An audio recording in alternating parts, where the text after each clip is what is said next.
กับสบายดีและสวัสดีเด้อ FC หมดทุกคนเนาะเป็นน้องเนาะบางสี FC ฝั่งลาวและบางไทยต่างประเทศหมู่เพื่อนหมดทุกคนเนาะวันนี้เป็นวันที่17เนาะเดือน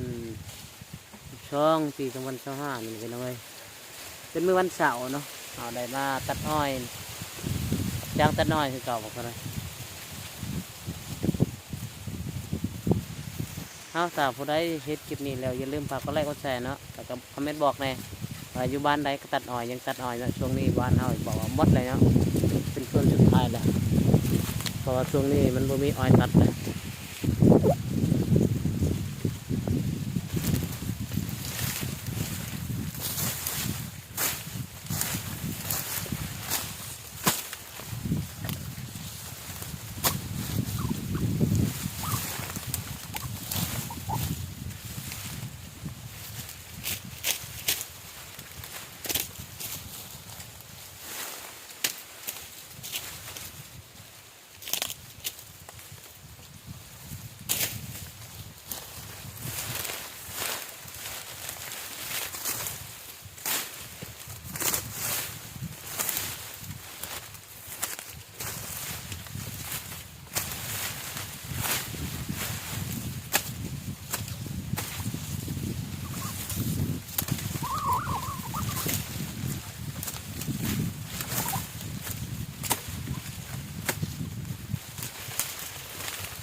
ก็แล้วใช่เลย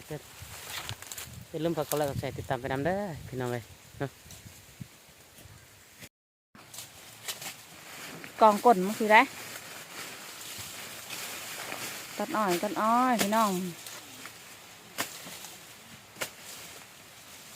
โอ้ยไวเด้อโอ้ย ไปหันมันวัฒนัดจะตัดอ้อย อืม กันบอกว่าใครวัฒนัดยังให้เขาถนัดนัดเงินแจ็คก็จะได้จากนัดแบบนี้ไปหันถนัดกินเบียร์ได้ค่อยเด้อร้องเพลงพ่อเพลงเดาเพลงไหนกับบอลุดเดาเขาอยากทำเพลงกันนะ โอ้ เดาเพลงไหนกับบอลุดเดาตอนนั้นก็อยากทำเพลงตอนนั้นไม่เคยถนัดเราให้เพื่อนไปตัดอ้อยนะก็คือคาดชวนเขาอยู่ใส่หมวกไป พี่บ้าก่อนนะโอ้ขนาดแต่ไปล้มผู้สาวแล้วเนาะแม่โทรไปร่วมเลย นัดนั่นไม่ค่อยเลยอ้าวเขาไม่นัด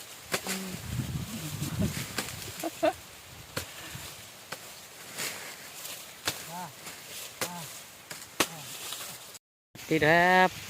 ผมตอนนี้เราอยู่สวนอ้อยเด้อมาตัดอ้อยนะทำงานเฮ็ดปิ้งคนตัดอ้อยชีวิตกับก้อนแบบนี้แหละทุกคนเอ้ยตัดอ้อยนี่แหละ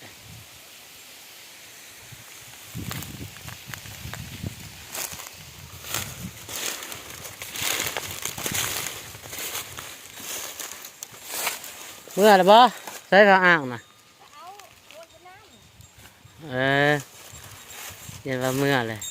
โอ้ยังไล่เติมน้ำอ้อยนี่เนาะได้คือว่าได้แถวไปแถวมัน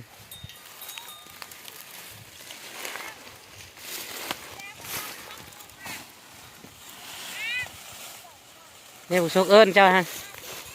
เนี่ยผู้ชกเอิญเนี่ยผู้ชกเอิญ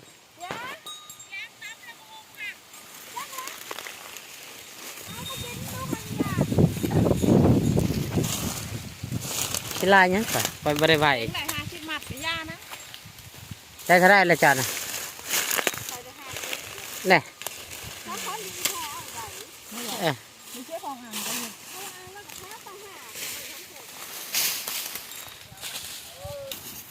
ลอยแล้วบัดนี้ฮะน่าเห็นว่าน่าทึก